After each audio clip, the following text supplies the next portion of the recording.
I'm doing this series because Ashley M. Wilcox wrote a book that tells stories of women in scripture that are often either overlooked or when they are told they are kind of diminished or dismissed. And in this political and religious climate where these stories, our voices are being quieted and rights are being stripped away, it's time.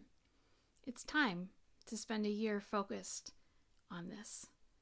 So welcome to the ride.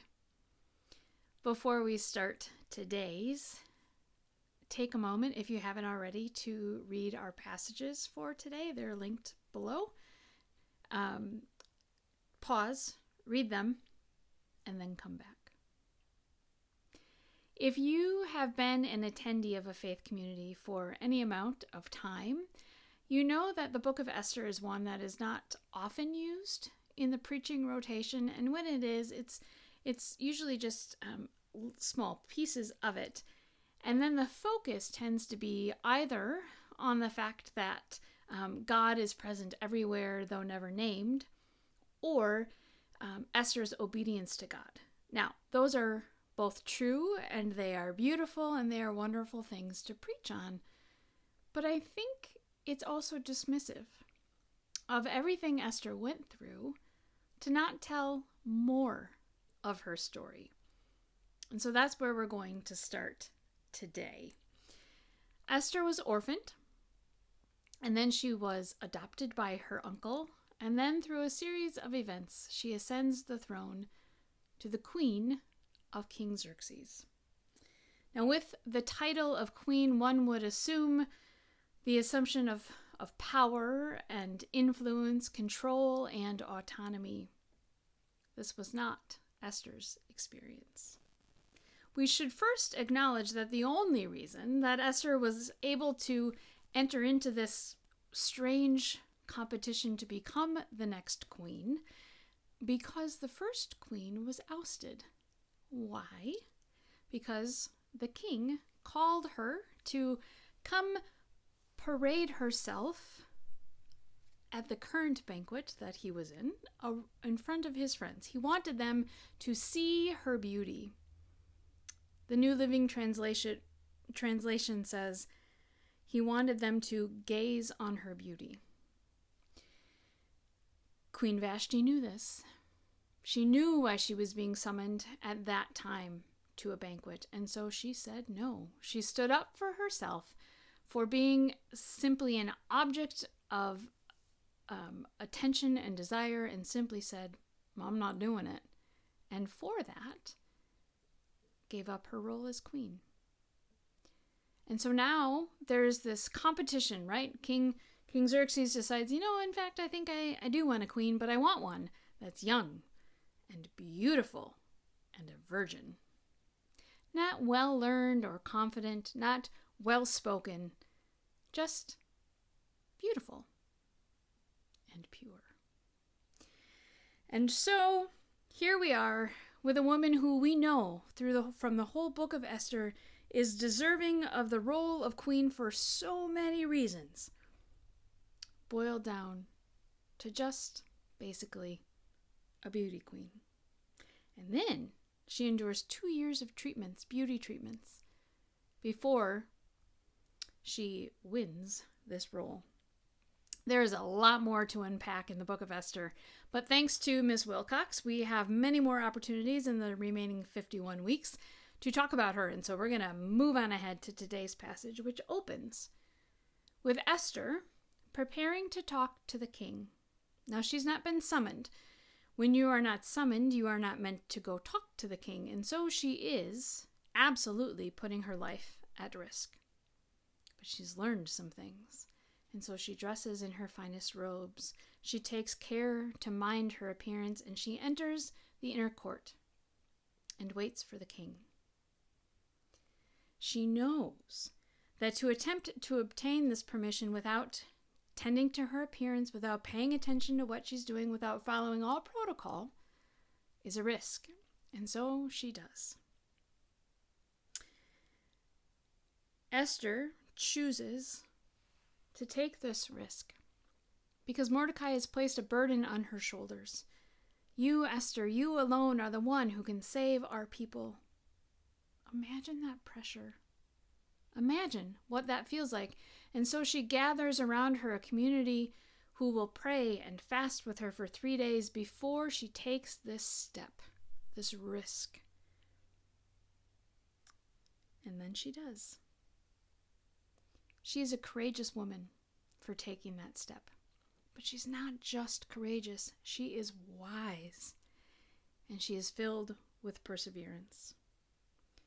Wisdom is found in her plan. You see, Esther from day one is observant. She has discerned who she can trust, whose advice to heed, and whose advice to just push on aside. She has learned what actions to take, how to speak, how to inflect her voice, and what to wear to set herself up for the best chance of obtaining the king's favor. And so she puts all of this together. And her initial success is immediate. The king extends his scepter to her, and she comes forward. And instead of coming out with the big ask, she simply says, I've made a banquet for you and your right-hand man, and I would love for you to attend. So he does. Banquets, as an aside, are big in the book of Esther. This is intentional, both as a writing technique, but also just a significant part of this story. So beware of that. So then as the wine flows, the king calls Esther to him and says, Esther, what is it that you are truly asking? Because he knows she's not just wanted to give this banquet. And again, Esther takes her wisdom and all that she has learned and says, it's not time. So she offers another banquet, another invitation, and he accepts. Now that's where this week's text leaves off, and so we too are going to leave off of Esther for now, and we're going to shift to the passage in Luke. A passage of an unnamed widow whose son is raised from the dead, a passage that only Luke tells. Now this isn't abnormal for Luke. He's very good at telling the stories of women, but it is important. There are many who diminish the relevance of something if it appears in only one gospel. I see it differently.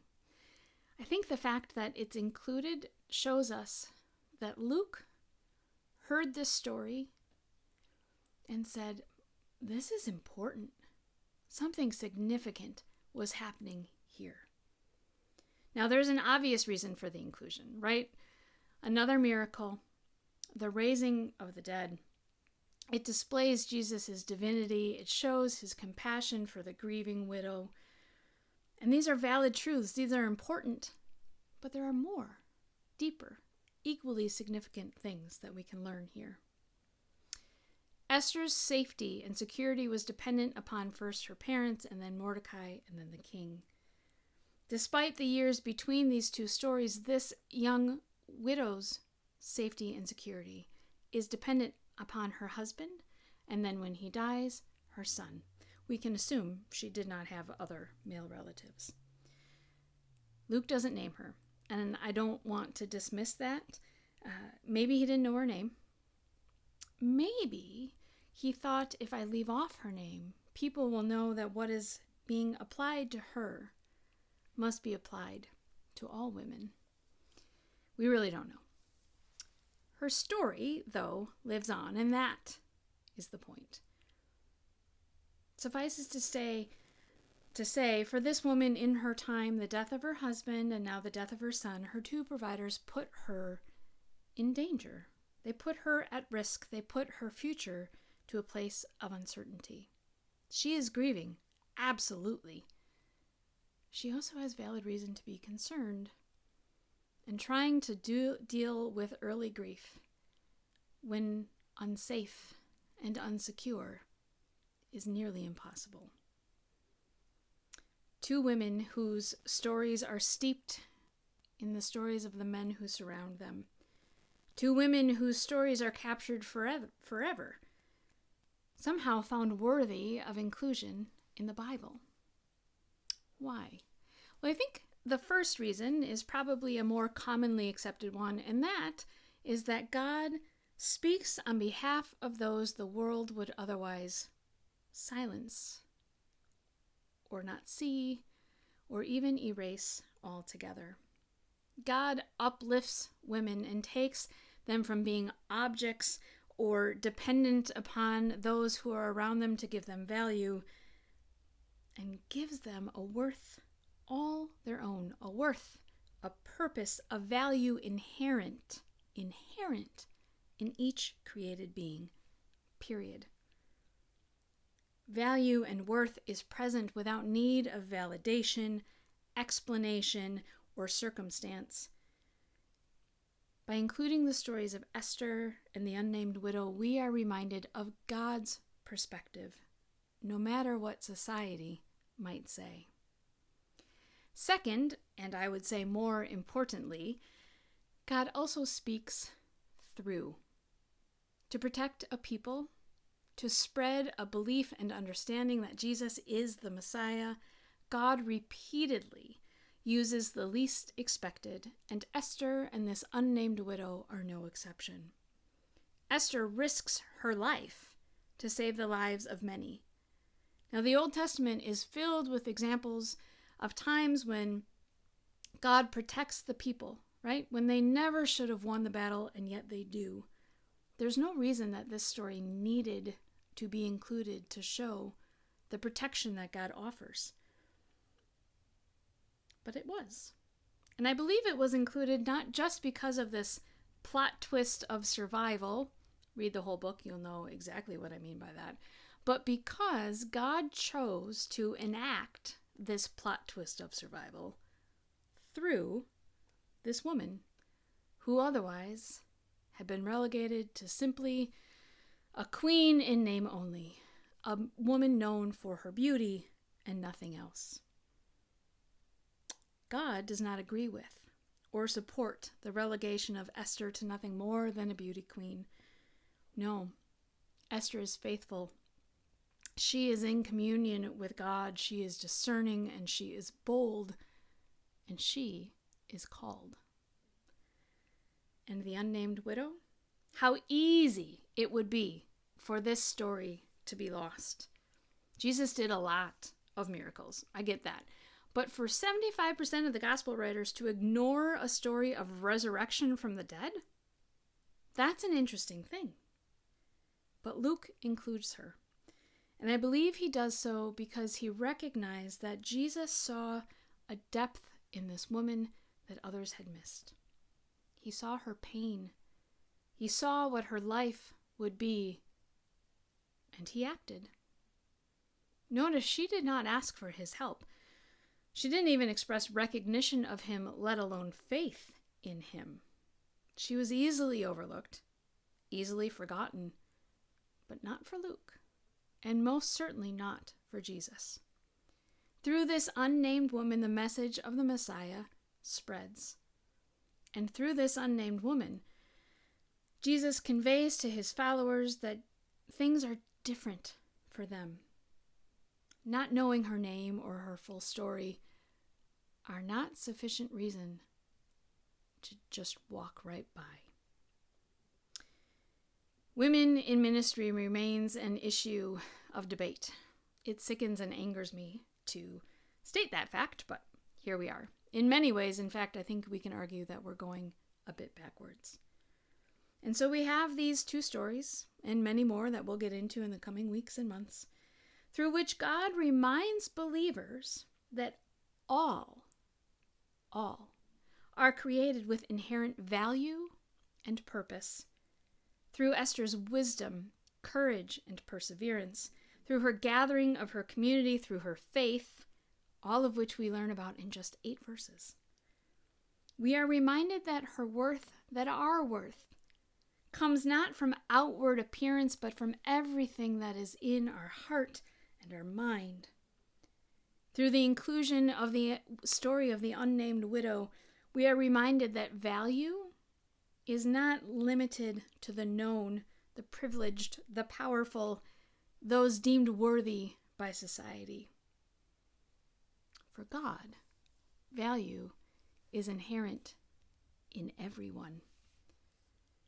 Through both stories, God reminds women that we are necessary, that we are loved, that we are a desired part of the story too. We are not here as an afterthought. We are not secondary or less than. We are equally created beings. She is called, and she is speaking. Amen. Remember to like, to comment, to share, to subscribe, and we'll keep this ride going.